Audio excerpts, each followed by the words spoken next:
Hi, welcome to this week's episode of Real Talk Come Follow Me, Ganel-Lyn. We're like getting there. Yeah, it's November and we're on the downward slope. Yeah, right into the Old Testament. Yes. Are you ready? Yeah. Sure. All right, so before we go that far though, so beginning of November, the 1st through the 7th, we're doing Doctrine and Covenants 125 through 128. A lot. There's a lot. If I remember right, section 124 is the longest section of the Doctrine and Covenants. And so, but it's great because it's a voice of gladness for the living and for the dead. And so as they start to really focus primarily on temple work, now they're starting to understand, they're going to start understanding that these blessings that they have been fighting for and striving for and trying to restore, they're going to start not only realizing them in their own lives, but that they can then have the blessing of providing those for their ancestors who didn't get the opportunity. Which I would say was the theme that was one of the strongest themes from General Conference. Absolutely. Oh my gosh, you're so right. Right? It was like temples and opening heaven, and this is what we're going to talk about, and it's gathering on both sides. Yeah. And that's exactly what we're going to dive into. Do you want to talk about a great map? Yeah, so there's a great map in here. If you use, so you can go in your Gospel Library app to find the map. Say that 10 times. I feel like Dora for some reason. I know, that's true. I'm about to sing this song. I know, Okay, I'm trying so hard not to. So in your Gospel Library app, if you go in the scriptures, there's this great place called Study Helps. And if you go in there, there's a place called Church History Maps. And so that's where you can go to look this up. It's map 5, or you can just go in the back of your scriptures. The reason why I say that is... For the old timers that still like it in paper. Like me. Like me too. And so when you do that, you'll go back there and it'll give you it'll be centered on Missouri, but it'll also give you like Nauvoo areas. It'll give you Iowa a little bit. This is the geography for the next sections up until they get the command to move to Salt Lake. And so Which is after the martyrdom. Yeah, and so this is probably a really great place to go and just look at and say, okay, this is where we're at, because what we're going to talk about in section 125, there's 2 cities that might be very confusing. In fact, they're not even on the map, but we can tell you close to where they're at. Which is cool because that's what we wanted to highlight, right? Yeah. There are 2 names of 2 cities that if you hurry past it, you're going to miss kind of a cool little connection. One is Zarahemla, right? Yep. And one is Nashville, not in Tennessee. Not in Tennessee. Yeah, in Iowa. And not in what am I trying to say? The Book of Mormon. Yeah, the Book of Mormon, right. Or as my daughter calls it when she was little, she couldn't say Zarahemla. And so when we would do family scripture study, she would call it Zara Lollipop. How adorable is that? I think when she was better. like 6. And then she did the same thing with Jerusalem. She could say that, but she called it Jerusalem Lollipop. Okay. Good job, Nay. And Naomi, I still do it. We're going to use that for the rest of our lives. Dude, that makes me laugh every time. So let's talk a little bit about the background of... we've talked on the show before that there's a great resource on the church's site about seeing where the revelations are within context. Yes, so good. And one of the things that I think is really crucial about this is that like you said, that map shows that there's going to be a lot of revealing. Mm-hmm. There's going to be some continued discord, and it helps you kind of understand where these revelations are coming and why they're coming. Yeah. And some of it is instruction and some of it is specific to someone specific. Yeah, exactly. I think I'll just say specific 3 times. Well, and with that said, like in section 125, one of the things that's happening is the saints are now, they're out of Missouri for the most part, and they're in Nauvoo. And so as they're over there, they find that land in Iowa is much, much cheaper. And so they're like, we need to expand, but we don't have a lot of resources. And so they're in this tension between how do we expand, but also how do we do it without getting into debt? Because the Lord has told them, don't try really hard not to get into more debt. And so anyways, they go through this. So that's really what's happening. And so the cities of Nashville and Zarahemla are just on the other side of the Mississippi River from Nauvoo, but they're in Iowa. So they gather as close as they can, but still in a place where they can get cheaper real estate. And by the way, when we serve in Nauvoo pageants, we go over to Iowa because that's where the Walmart is. Are you serious? Yeah.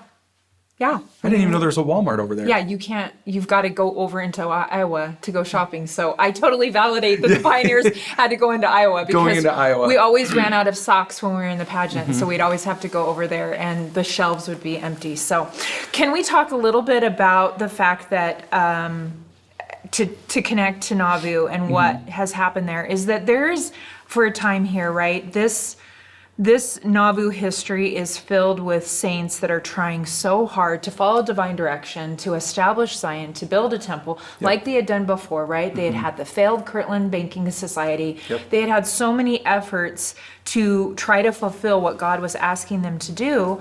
And I think if you look at the sum total of all that they had done and all the revelations that they had received and all the starts and stops, I feel like it's so real talk friendly that I think I just had this experience a couple of days ago and I was sharing with you about it, that it almost felt like there was one of those days where I had thrown all the darts at the dartboard and none of them were sticking. And I feel like the saints, these pioneers specifically, if they looked at the sum total of what had happened in their lives, I wonder if they felt like every dart had fallen off the dartboard and there wasn't a culmination of any specific outcome that they could hang their hats on and say, look, we did that. Yeah. See, look, that worked out. Because every time it did, it was taken. Exactly. Like they had that with the Kirtland Temple for a minute. And then they were gone. And then it was gone. And then now they're in a swamp and they've got to build that up, right? And I just want to say that for all of us, it's easy to look back and see kind of through a tragic lens, the culmination of all of our efforts and its outcome versus offering. And when we have served in the Nauvoo pageant, every single time I'm there, there's lists of missionary experiences and specifically baptisms that come from that time, that season, when the pageant is going on, where people are drawn to that area of the country and there's conversion that happens. And every time that I hear stories that trickle out about pageant time or the effects of kind of serving as a missionary there, I feel like the saints that were there to establish that city are getting to witness that and celebrate it. Because it is their offering of how many years ago that the outcome has taken a long time. And I think the Book of Mormon, we talked a lot about that in season 1. And we're going to hear more of that in season 3, right, of the Old Testament, that there's a lot within the economy of God that is offering based and it's not outcome based. Well, and that's the phase of life we're in. We're in the Act 2, right? And Act 2, any of you who know anything about drama, I love talking about Act 2s with my drama students in class, because what are the key markers that you're in Act 2? And it's all the words none of us like. Right. But the whole point of it is, and I'm like, so then why do you even do it? And we start talking about the promises in Act 3, the redemption, the resolutions that are going to come. And then we start talking about that in life, and it's a really great way of just looking at, like, we are right in the middle of the drama, and that's okay. And so when you feel tragedy and trials, it's okay. Yeah. And that's really where, when we get into section 126, this one's to Brigham Young, and this is a revelation of Brigham Young that it's like, you're serving missions, going away and serving missions, that's done for you. And so it says, my servant Brigham, it is no more required at your hand to leave your family as in times past. You don't need to go out and do those things. For your offering, like you mentioned, is acceptable to me. And so now the Lord is going to course correct Brigham Young and say, now focus over here. I have seen your labor and toil and journeyings for my name. I therefore command you to send my word abroad and take especial care of your family from this time, henceforth and forever. Amen.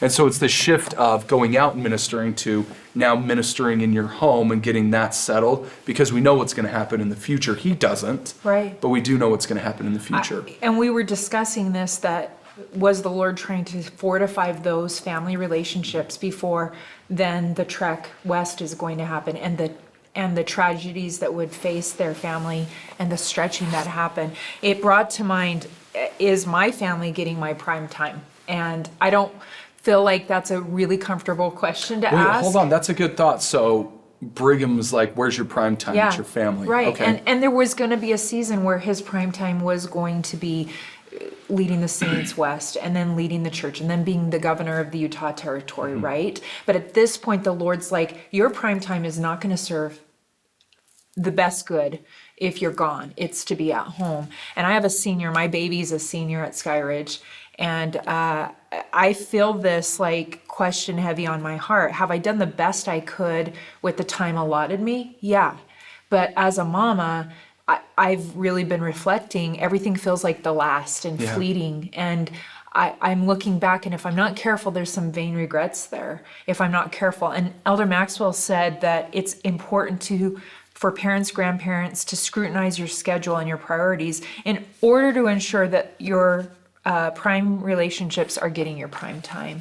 And I think at times we're called to do different things. And, Brigham Young is going to be asked to leave again. And so I think it's trusting the ebb and the flow within a family culture and relationships. And I would say, just for an example, and I'm not saying this is true for everyone, but there are a lot of members of the church that get married younger than what is common. Especially in the United States, they get married younger than what's the national average, and they start having kids younger than what is the national average. And one of the issues then becomes, wait a second, I grew up going to church every week, and that was important to me, and I gave the church my prime time, And then you all of a sudden have this relationship dynamic that's complicated. You're trying to figure out how to live with another human. and keep humans alive. And it's never gonna end, right? Yeah, right. And then you also have these kids. You've never raised kids. Like most, and they hand you the kids. It's everyone's story is like, wait, now what do I do, right? And then you start getting into this different flow of life. And maybe I remember as a young dad, I remember thinking, I can't make it to my priesthood meeting every week, because in our dynamic, my wife and I, she was home generally more with the kids while I was finishing up school. And so for me, like Sundays were a chance for me to connect with my kids and also give her a little bit of a break. And so I would have my kids during church, and I just remember, especially my first thinking, I'd go to priesthood like my priesthood meetings like once a month, maybe. And I remember feeling so guilty about that. And as I look back, I wish I could have told myself, it's fine. Yeah. That your offering is acceptable. Focus on your family. So I think there's time, and same with temple attendance. Yeah. Different times in our life. Can I flip that to Yes. be a little devil's advocate on that? Because I agree with you. In our family, the same. There was a time where I was serving in a stake presidency calling, and my husband was in a bishopric, and because we had 2 children, they could sit on the pew sometimes by themselves, right?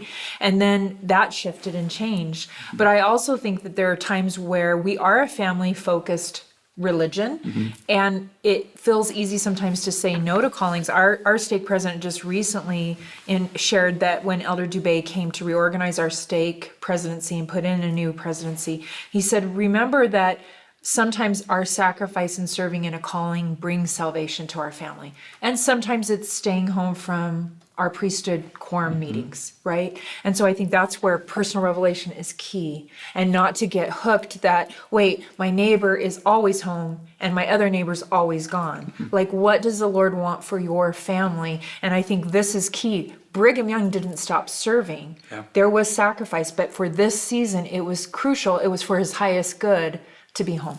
And I appreciate that, because I also had a calling where I worked with the priests as an advisor, and that calling brought me so much. I needed it at a time when I was in some pretty thick darkness, and I needed that calling. Yeah. Like, I relied on those boys. I still continue to talk to them today, and it's 5 years later, and that made a difference. That calling is what I really needed. So you helped with salvation for your family because you were sacrificing time with them to serve. Yeah.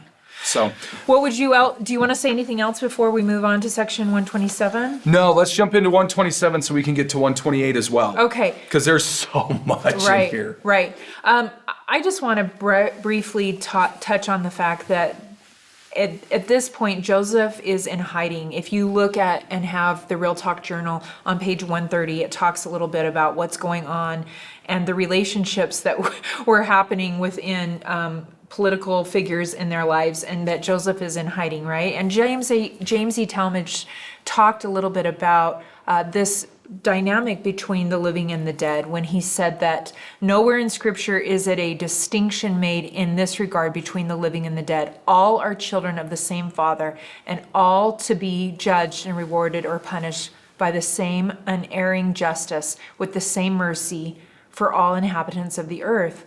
So the Lord is really saying, as we go into section 127, that for a brief time, right, there was not this this power to bind those that have passed with what's happening on earth. And now the restoration of all things is like opening up the heavens, and the gathering isn't just about one side of the veil. Missionary work isn't just about one side of the veil. And I think it's exciting because the first record we have that Joseph is talking about the principles of baptism for the dead is to the Female Relief Society organization in August, I think it's August 31st, that he talks about how this principle and testifying of redeeming the dead and doing the work for the dead is so important. I think it's crucial that women were given that on record first. And and on secondary records, we have a couple weeks before he was speaking at Seymour Brunson's funeral, and just kind of talking about baptisms for the dead, and starting to kind of open that door, unlocking that door and opening it, and just starts kind of talking about it in an informal way. And it lights this fire inside of many of the saints, especially one mother who lost her teenage son. Which Anthony Sweat shared, right? Yeah, which he has a picture of on, Repicturing the Restoration, I think is the name of his book. And he has a picture of the very first baptism for the dead. So after Seymour Brunson's funeral, they went, what's her name? Jane Nyman. Nyman. I can never get her last name right. And Harvey Olmsted, right, was baptized on behalf. Baptized her for and in behalf of, they didn't say it that way, but for and in behalf of her teenage son who had passed away. And then, of course, we get that great picture of Vienna Jakes on the horse in the river. Witnessing. And so that's what section 127 really and 128 come from, is they're practicing baptisms for the dead. They're authorized to do them because the temple's not done yet in Nauvoo. It's not even close yet. And so they're just trying to figure it out. So they're doing it in the Mississippi River. And Joseph is finally like, okay, we've got to rein it in a little. Let's get some order. This is great. The enthusiasm's great, but let's get some order in this, because we need to do this. We need to record these, because if we're doing things that are being bound in heaven, they need to be recorded because they're significant. And that reminds me of a talk given in this recent general conference about the sequential order of God. Oh, yes. And I think, Zarahemla. and yes, and isn't it empowering to me to see that the Lord's like, oh, good, that's cute. You guys are trying, but we're going to reorder this just a little bit. Yeah, totally. Because he does that with me all the time. Like, oh, that was cute, but you need to put this in order because that's not the right way you should be doing it right now. Yeah, and that's where we get the calling of temple recorders. I believe they call 4 right off the bat to help with this, to both witness and record and keep records of. And Joseph in section 128 talks about, we need an ordinance book. Right. We need a book of ordinances to keep a record of it. And so that's really where 128 comes from. What else do you want to say about these ordinances for baptism for the dead? A couple of things. Let me just say one. I really like the symbolism it talks about. If you get into 128, verses 12 and 13, these are verses that we're going to talk about with my kids. And I'm actually going to use my stairs as an object lesson. Oh. Because what it goes through is it talks about what the baptism ordinance symbolizes. In verse 12, it talks about how it's likeness of the resurrection. It points to Christ and that he can give us hope through his resurrection. All will be resurrected.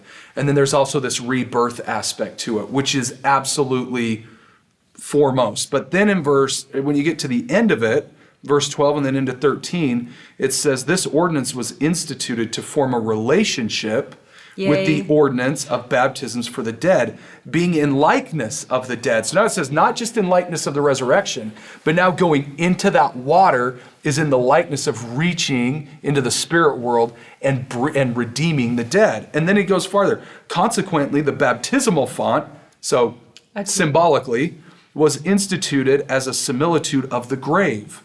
and was commanded to be placed underneath, where the living are wont to assemble to show forth the living and the dead. And so when we go, many of the temples, depending on the size of them, but many of them you have to go downstairs. Right. There is, when you walk down those stairs and you look at the symbolism of verse 12 and 13, you are, in a sense, maybe literally, I don't know, walking into spirit prison and redeeming. Wow. You're bringing spirits out with you to help redeem them. That's what part of that baptismal ordinance represents, which I think is just, every time I read that, I'm like, that is so beautiful. Yeah. So our family, we're going to walk down the stairs. I love that. Into the basement, talk about that, and then we're going to walk back up and what that means. What a great activity. And I feel like President Nelson really is crucially trying to highlight and focus on, right? Yes. The redemption. Do you want to say anything more about from this last conference? Or? There is so much I want to say, but let me give you, let's just do one.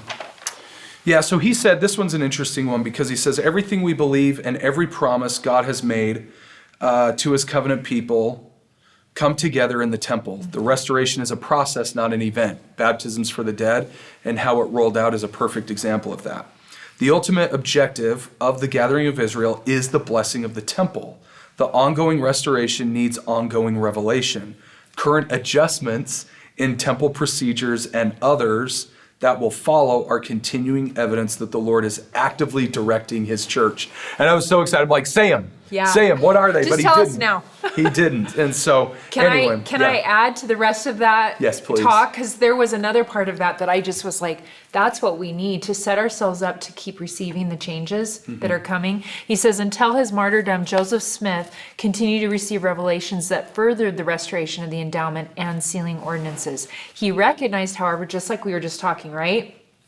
That further refinement was needed. After administering the endowment to Brigham Young in May 1842, Joseph told Brigham, "This is not arranged right, but we have done the best we could under the circumstances in which we are placed. And I wish you to take this matter in hand and organize and systematize all of these ceremonies." And I loved when President Nelson said that in connection with this, that it's okay that there was a mom that was being baptized for her son in a river. And then Joseph even realized that the presentation of the endowment was going to continue to need to be refined. So let's not be freaking out. When it changed, Don't freak out when it changes, right? Yeah. And I think we both feel, because of the work we do with our teens, that a lot of them are doing this baptismal work. And maybe it can feel like, okay, that's not as important, but I love what you taught about reaching out of the grave. What more important work? And these teens that are out there willing to get into the temple, sometimes early in the morning, so they can do this work. Shout out to you for doing that work. Absolutely. In fact, today I had a student who wanted to leave 5 minutes early so he could beat the traffic, the high school traffic, to get to a temple appointment to do baptisms. That's a good reason to get out early. Yeah, I'm like, okay, fine. I'll let you go. So let's finish up when we get to the end, or as we wrap up our time, I mean. And the end of section 128, section 128 is where we get Joseph's like this big pep talk, this eternal pep talk. And if I can, I'll just share a quick goofy story that I had where I know that God really loves me. Okay. So this was like 15 years ago. I was watching College Game Day on ESPN, and before, I love watching college football. And so I'm watching it. I'm like eating a bowl of cereal in my living room. And Lou Holtz, the former Notre Dame coach, and he was a former national champion, he would give these like kind of these pep talks, and they just pick a team that was, in a tough, had a tough game, and then he would just like give them a pep talk. But it was just it was like he was giving us a pep talk. And one of them, I like legitimately felt the Spirit watching College Game Day when he said this. Lou Holtz. When Lou Holtz said this, and it's what he taught. He said, he talked about preparation and so on, and then he used this. He said, no matter what happens in the moment, this is what you focus on. You tune out everything but this. You do whatever it takes to win. And win stands for what's important now. What's important right now for me? What's important right now in my position, my job on this play? What do I do? And the Spirit just flooded me, because I thought, what a great principle to live by. The what's important now principle, because we get pulled in so many different directions, think about so many things in the past and the future. What's important right now? And so as I think about that, the verses 19 through the end, Joseph tells us what's important now. in the last days, what is the most important thing that we can be doing now? And it's gathering Israel on both sides of the veil. And I would add to that in keeping our covenants. Elder K talked about mental health. And Yes. I was like... Elder K, that's what we call him. Because I can't say his, Can't last, say his name. last name. I'm texting Scott during conference because that's a topic we love to talk about and we both deal with on a Yes. regular basis. And when he said, for all who are personally affected by mental illness, hold fast to your covenants, even if you might not feel God's love at this time. And I know in our audience, in our families, in our own personal lives, that we don't always feel it because mental health becomes a wall. And I think Lou Holtz, in saying that to me, some days it is like, what is the most important thing now? For me, it's holding on to my covenants. When I don't feel like it, when I don't see that they're helping, that I testify when we keep our covenants, they will keep us. And especially for those that deal with mental health. So that's our invitation. Our invitation is when it comes to your relationship with the temple, wherever you're at, maybe you don't have a current temple recommend, maybe you're working towards one, maybe you're endowed, maybe you haven't been back for a while because of the pandemic or various things. What is the most important thing now you can do to hold that relationship and keep those covenants? And we would love to hear your thoughts on the temple in your area and your covenants and what they mean to you, because it's tough out there sometimes. Yeah. Thank you for joining us, and we'll see you again next week on Real Talk. Come follow me.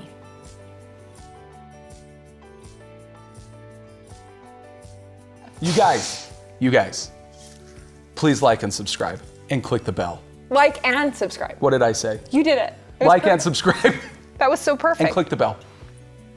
Just do it.